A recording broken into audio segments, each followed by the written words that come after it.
겠습니다. 오늘은 부활의 향기 세 번째로 계속해서 붙는 향유라는 제목의 말씀을 함께 나누도록 하겠습니다. 오늘 본문에서 한 여인이 예수님께 찾아와서 식사를 하고 계신 예수님을 향해 머리끝부터 발끝까지 향유 한 옥합을 깨뜨려 부었다라고 성경은 말하고 있습니다. 오늘 본문에서 마리아의 관점으로 이 본문을 조금 보기를 원합니다. 마리아는 예수님의 머리에 향유를 왜 부었을까요? 마리아의 마음에는 주님을 향한 사랑의 마음으로 부었을 것입니다. 오늘 본문 3절에 따르면 매우 비싼, 매우 값진 향유를 부었다라고 말하고 있습니다. 주님을 향한 사랑이 없으면 그 귀하고 그 값지고 그 좋은 것을 주님 앞에 드리기가 쉽지 않았을 것입니다. 마리아는 주님을 사랑하는 마음으로 아낌없이 드렸습니다. 우리가 어제의 말씀 살펴봤던 그 가난했던 한 과부와 같이 자기의 생활비 전부를 돈이 아니라 금액으로 환산할 수 있는 것이 아니라 그의 마음 가득한 사랑으로 향유를 부었던 것입니다.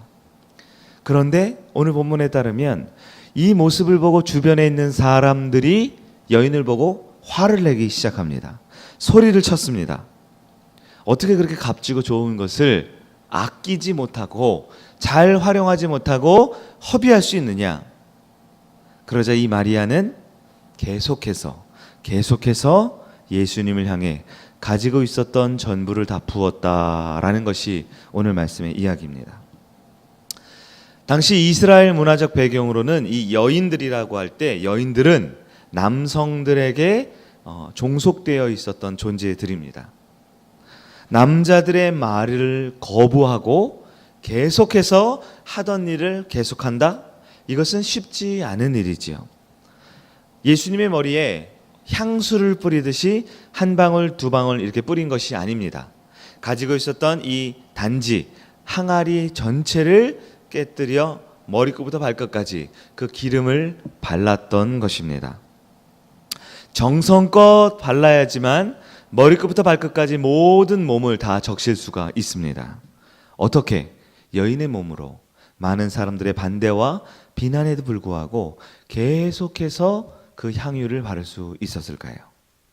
향유를 바르는 일은 잠시 우리가 물벼락 끼치듯이 이렇게 물을 붓는 행위가 아닙니다. 그것을 적셔서 머리끝부터 발끝까지. 오늘 본문과 같은 요한복음에 있는 말씀에 따르면 이 마리아는 머리털로 예수님의 발가락까지 다 적셨다라고 말하고 있습니다. 본문 4절을 보면 어떤 사람들이 화를 내어 말하되 어찌하여 이 향유를 허비하는가라고 비난하고 있습니다. 아마 이렇게 말했겠죠. 지금은 식사 시간인데 어떻게 아무리 비싼 거라 할지라도 예의를 갖추지 못하는가? 이게 무슨 해괴한 일인가? 연약한 여인의 몸으로 이 남성들이 한꺼번에 달려들어서 소리를 치고 화를 낼 때 아마 그것을 계속해서 하는 것은 쉽지 않았을 것입니다. 5절에서는 뭐라고 말합니까? 이 향유를 300데나리온 이상에 팔아 가난한 자들에게 주는 게 낫지 않겠느냐 하면서 여인을 책망했다라고 말합니다. 남자들의 말에는 또 일리가 있습니다. 나름의 이유가 있죠. 이 값진 것을 이렇게 머리에 붓는 것보다 아무리 예수님을 사랑하는 마음 알겠지만 때와 장소를 가려가면서 해야지. 합리적으로 사리에 맞게 행동을 해야지 라고 하면서 차라리 이것을 가난한 자들에게 드리는 것이 예수님과 하나님께 큰 영광이지 이게 무슨 일인가 라고 하면서 여인을 책망했다라고 말합니다. 여러분 이런 말을 들으면 여인의 입장에서 계속해서 향유를 부을 수 있었을까요? 우리가 성도로서 하나님 앞에 우리는 사랑하는 마음으로 주님 앞에 나옵니다. 여러 가지 봉사를 하고 하나님께 섬김의 모습을 보입니다. 사랑하지 않으면 할 수 있는 것이 아니죠. 내가 다른 사람에게 보이려고 내가 다른 사람들을 위해서 하는 것이 아니라 주님을 위해서 예수님을 위해서 우리는 사랑의 섬김의 여러 일들을 하곤 합니다. 그런데 그렇게 섬김을 하다가 간혹 주변에 반대에 처할 때가 있어요. 주변 사람들이 뭐라고 할 때가 있습니다. 그럴 때 우리는 주님을 향한 그 사랑의 행위를 계속하기가 주저될 때가 있습니다. 염려될 때가 있습니다.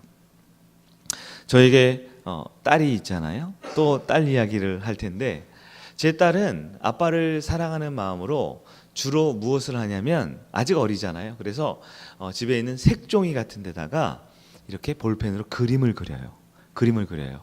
그런데 6살, 7살 된 아이의 그림이 얼마나 대단하겠습니까? 꽃을 그리기도 하고 또 아빠를 그리기도 하고 또 교회를 그리기도 합니다. 그렇게 그림을 그려서 정성껏 제가 목양실에 말씀을 준비할 때 이렇게 갖다 줍니다. 그 아이의 최고의 선물이죠. 그런데 사실 우리 어른들이 보기에 그 6살 된, 5살 된 아이가 그려진 그림, 보면 뻔하겠죠? 아빠가 넥타이를 삐뚤하게 메고 있고 안경을 엄청 큰 걸 쓰고 있고 이런 그림을 그려다 줍니다. 그런데요, 부모는 그 그림이 어떤 의미를 가지고 있는지 알잖아요. 이 아이의 수준에서, 이 아이의 입장에서는 정말 정성껏 사랑하는 마음으로 그림을 그려온 거예요. 때로는 어디서 배워왔는지 이 종이로 이것저것 모양을 만들어서 옵니다. 학을 만들기도 하고 또 여러 가지 도형과 모양을 만들어서 와요.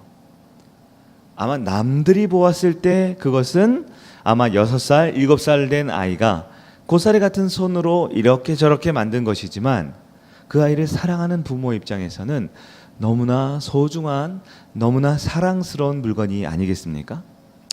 그런데 그런 것들이 이제 1장, 2장이 아니라 10장이 되고 20장이 되고 제가 간직하기에는 양이 너무 많아져 버려요. 그래도 부모라면 그것을 함부로 버리지 않습니다. 그 아이의 수준, 아이의 입장에서 사랑하는 마음으로 표현한 것이기 때문에 다 나름 소중해서 여기저기 보관을 하게 돼 있죠. 우리가 하나님 앞에 나아올 때도 내 형편과 내 사정에 맞게 나름 사랑하는 마음으로 주님 앞에 드립니다. 교사로 하나님을 사랑합니다. 찬양대로 하나님을 사랑합니다. 식당에서 봉사를 하고 주일마다 차량 운행으로 새벽마다 봉사를 하며 섬깁니다. 이렇게 주님을 사랑하는 마음으로 우리는 주님을 섬기는데, 간혹 우리 주변에서는 당신의 기준으로 보았을 때는 조금 못마땅하게 보여질 때가 있어요. 좀 부족하게 느껴질 때가 있습니다. 그러면서 가끔 사랑의 한마디를 던지는데요, 그 말이 열심히 주님을 사랑하며 섬기는 입장에서는 상처가 되고 아픔이 되고 마음에 큰 가시처럼 찌르는 말을 할 때가 있다는 거예요. 나름 열심히 결정을 해서 교사를 시작을 합니다.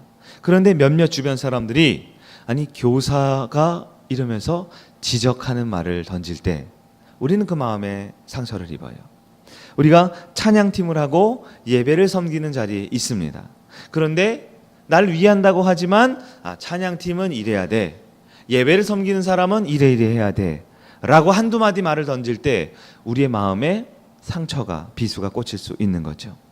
식당에서 토요일부터 열심히 사랑하는 마음으로 내 사비를 털어가며 내 시간을 들여가며 성도들을 위해서, 주님의 교회를 위해서, 즉 예수님을 사랑하는 마음으로 섬겼지만 정작 식사를 하는 당사자들은 이것이 맵다, 이것이 짜다, 이것이 어떻다 이렇게 한마디 말을 할 때 우리는 그 주님을 향한 마음이 흔들려 버릴 수 있게 되는 것이죠.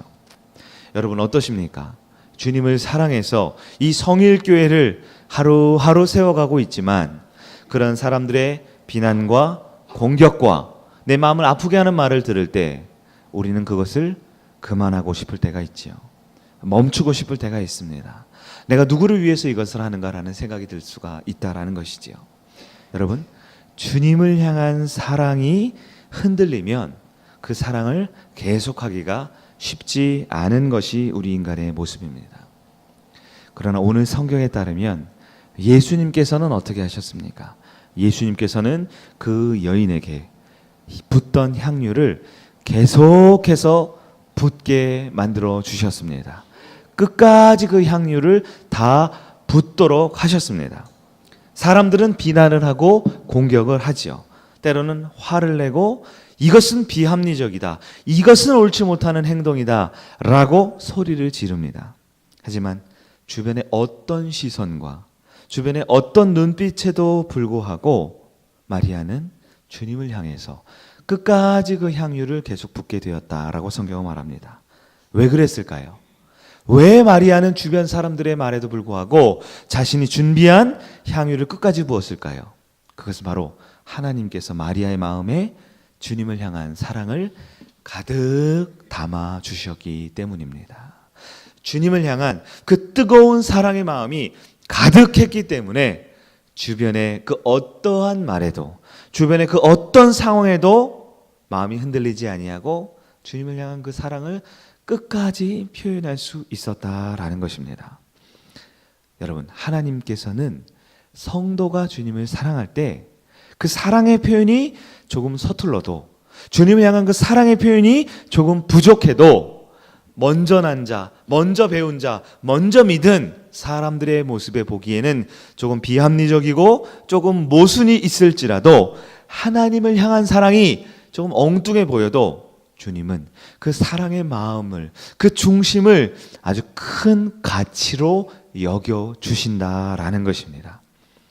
하나님의 생각은 인간의 생각과 다릅니다. 사람은 겉모습을 보고 그 사람이 어떠함을 보지만 하나님께서는 언제나 그 사람의 마음의 중심에 사랑이 가득한지를 보고 있다라는 것입니다. 하나님께서는 우리가 주님을 향한 마음으로, 사랑으로 아주 작은 것을 나의 모습 가운데 드려질 때 그 사랑을 너무나 기뻐하시면서 그 사랑을 받아 주십니다. 예수님께서는 여인에게 끝까지 붙도록 만들어 주셨어요. 6절에 따르면 예수께서 이르시되 가만히 두라. 너희가 어찌하여 그를 괴롭게 하느냐? 그가 내게 좋은 일을 하였느니라. 예수님은 그 여인의 일을 좋은 일이라고 칭찬해 주셨습니다. 그 여인이 주님을 향한 사랑의 표현을 끝까지 마무리할 수 있도록 그 여인을 지켜주셨습니다. 사람들이 뭐라고 하던 그 사랑의 표현을, 주님을 향한 그 마음 가득했기에 표현되어 있던 그 향유를 붓는 모습을 존중하셨고 기뻐하셨으며 그 일을 계속하게 만들어 주셨습니다. 사람들의 눈에는 그 여인의 행동이 이상했지요. 그 여인이 드려지는 향유가 아까웠습니다. 왜 그럴까요? 사람의 눈에는 그 모든 것이 돈으로 보였고 사람의 눈으로 보기엔 그 모든 것이 내 기준의 행위로 보였기 때문입니다. 그러나 주님께서는 사람을 돈으로 보지 않으십니다. 그 돈이 많건 적건, 그 향유가 비싸건 비싸지 않건, 주님 앞에 드리는 것이 많건 적건이 아니라 그 여인의 마음에 가득했던 그 사랑을 기쁘셨기에 다 받아주셨던 것입니다. 또한 그 여인이 했던 행위를 아름다운 십자가의 영광스러운 사역으로 승화시켜 주셨습니다. 우리 오늘 본문 7절 말씀을 함께 볼까요? 7절입니다. 시작. 가난한 자들은 항상 너희와 함께 있으니 아무 때라도 원하는 대로 도울 수 있거니와 나는 너희와 항상 함께 있지 아니하니라. 8절입니다. 그는 힘을 다하여 내 몸에 향유를 부어 내 장례를 미리 준비하였느니라. 아멘. 여인의 마음에는 그저 주님을 향한 사랑이었습니다. 주님을 사랑하는데 내가 할 수 있는 것이 무엇인지 몰라, 내가 어떻게 해야 될지 몰라, 내가 가지고 있는 그냥 가장 소중한 것을 주님을 향해 부어드렸습니다. 그러나 주님께서는 그 여인의 행위를, 그 여인이 알지 못하고 드렸던 그 사랑의 표현을 자신의 장례를 준비하는 일로 만들어 주셨습니다. 내가 인류를 위해서, 그 많은 제자들과 주님의 백성들을 위해서 십자가에 죽고 부활하셔야 하는 그 십자가의 구원 사역, 즉 죽으심의 사역에 장례를 위하여 사용되는 일이다라고 그 여인의 삶을 주님께서 기뻐 받아 주셨던 것입니다. 여러분, 하나님은 성도가 주님을 사랑할 때 그 사랑을 계속해서 하기를 원하고 있습니다. 사람의 눈에 보기에 어떠하든 주님께서는 그 여인의 모습을, 그 성도의 사랑의 마음을 잘못했다라고 책망하지 않으시고 사람들의 모든 비난과 공격으로부터 지켜주시며 그 여인의, 그 성도의, 그 어린아이의 그 순수한 주님을 향한 마음을 다 받아주시는 사랑의 하나님이십니다. 또한 내가 주님 앞에 드리는 것이 비록 작은 것이라도, 내가 주님 앞에 드리는 것이 부족하고 연약한 것이라도, 때로는 좀 엉뚱해 보인다 하더라도 주님을 사랑하는 그 마음을 주님께서는 무시하지 않으시고 책망하지 않으시고 받아주시며 하나님의 영광스러운 그 십자가의 완성의 사역에 승화시켜 주심으로 동참시켜 주셨다라고 성경은 말하고 있는 것입니다. 사랑하는 여러분, 우리의 모습은 주님 앞에 부족해 보일 수 있습니다. 때로 사람들의 모습 앞에도 부족해 보일 수 있습니다. 그러나 우리 주님께서는 주님을 향한 그 사랑의 마음을 포기하기를 원치 않으십니다. 멈추기를 원치 않으십니다. 내가 할 수 있는 그 작은 것이라도, 또한 내 마음에 가득 담긴 주님을 향한 사랑이라면 그것을 주님을 위해서 멈추지 않고 지속하기를 원하는 것이 우리 주님의 뜻인 줄 믿습니다.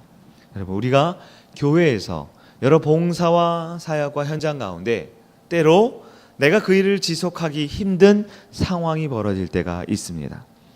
핀잔을 들을 때가 있어요. 때론 억울한 일을 당할 때가 있습니다. 열심히 했지만 인정받지 못한다고 느껴질 때가 있어요. 그럴 때 우리는 그만두고 싶을 때가 있습니다. 주님을 사랑하는 마음으로 시작은 했지만 몸이 힘들고 마음이 힘들고 지치고 생업과 일상이 바빠지면 우리는 그 일을 여러 가지 이유를 대면서 멈추고 싶을 때가 있습니다. 그러나 여러분, 우리는 사람을 위해서 그 일을 하는 것이 아니라 예수님을 위해서, 주님을 위해서 그것을 드리고 있다라는 그 주님을 향한 사랑을 잃지 않는 여러분 되기를 축원합니다. 사랑은 멈추지 않고 계속하는 것입니다. 그것이 큰 일이든 작은 일이든, 사람들 보기에 옳은 일이든 부족해 보이는 일이든 내 마음에 주님을 향한 사랑의 마음이 있다라면 주님은 결코 그 마음을, 그 정성을, 그 주님을 향한 모습을 외면치 않으시는 주님인 줄 믿습니다. 여인은 주변의 여러 반대에도 불구하고 움츠러들지 않습니다.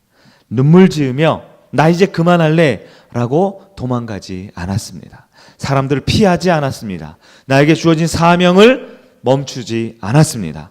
남들이 뭐라 하던 주님을 향한 사랑으로 가득했기에, 주님이 그 마음에 주님을 사랑하는 마음을 가득 담아주셨기에 계속해서 준비한 향유를 끝까지 부었습니다. 여러분, 하나님의 사랑하는 성도들은 주님 주신 사명을 멈추지 않습니다. 후회하지 않습니다. 비록 내 삶이, 주변 환경이 어떠하다 할지라도 주님 앞에 내 사랑을 표현하고 드리는 것, 그것이 성도의 삶인 줄 믿습니다. 예수님께서도 우리를 사랑하셔서 이 땅에 오셨습니다. 예수님께서도 우리를 사랑하기 위해 구원의 십자가를 지셨습니다. 그러나 쉽지만은 않습니다. 수많은 장애물이 있습니다. 수많은 방해가 있습니다. 그러나 예수님은 끝까지 지속해서 계속해서 그 십자가를 이루셨습니다. 몇 주 전에 우리가 말씀을 통해 보았죠. 심지어 6월절에 종교 지도자들과 대제사장들이 지금은 명절에는 죽이지 말자, 명절에는 하지 말자라고 할지라도 주님께서는 그분의 구원을 이루기 위해서, 우리를 사랑하기 위해 끝까지 자기의 목숨을 내어주셨던 것입니다. 여러분, 예수님의 사랑은 쉬지 않습니다. 멈추지 않습니다. 계속하는 것, 그것이 주님의 사랑입니다. 주님을 사랑하며 이 자리에 나온 저와 여러분도 그 사랑을 멈추지 않기를 주님의 이름으로 축원합니다. 가짜 사랑은 어려움이 생길 때마다 멈춥니다. 가짜 사랑은 힘들고 어려운 순간 도망갑니다. 그러나 진짜 사랑은 어떤 일이 있어도 끝까지 한 걸음 한 걸음 주님을 향한 사랑으로 나아가는 것, 그것이 진짜 사랑인 줄 믿습니다. 말씀을 정리합니다. 여인은 끝까지 주님을 향한 사랑으로 표현했고 계속해서 향유를 부었습니다. 이 놀라운 여인의 행위는 마태복음과 마가복음과 요한복음에 이르러 성경의 세 복음서에 많은 분량으로 우리에게 기록되고 있습니다. 여인의 이름은 후대까지 전해지며 그 여인의 믿음을 칭찬받는 여인이 되었습니다. 또한 그 여인의 삶은 예수님의 그 영광스러운 십자가의 일에, 하나님 나라에 아주 크고 위대한 사역으로 쓰임받게 되었습니다. 사랑하는 여러분, 이 새벽에 우리가 주님을 사랑할 때 우리의 이름 또한 주님께서 칭찬받는 이름으로 사용해 주실 줄 믿습니다. 하나님의 교회를 위하여, 하나님의 나라를 위하여 크고 영광스럽게 우리의 사랑이 쓰임받을 줄 믿습니다. 무엇보다 비싼 향유를 드린 그 여인, 물질적으로 경제적으로 가장 소중한 것을 드린 그 여인, 주님께서는 그 여인을 칭찬하시면서 그 여인의 삶을 책임져 주셨습니다. 우리의 가진 것을 주님 앞에 기쁨으로 드릴 때 주님은 저와 여러분의 인생을 반드시 책임져 주십니다. 우리가 가진 물질의 문제, 경제적인 문제, 가정의 어려움의 문제, 깊은 어려움의 기도의 제목들 주님께서 반드시 이 특별 새벽 부흥회를 통하여 응답하시고 내가 주님을 사랑하는 것보다 더 큰 사랑으로 저와 여러분을 채워주실 줄 믿습니다. 이제 우리 함께 나 주님의 기쁨 되기 원하네 찬양하고 기도하기를 원합니다.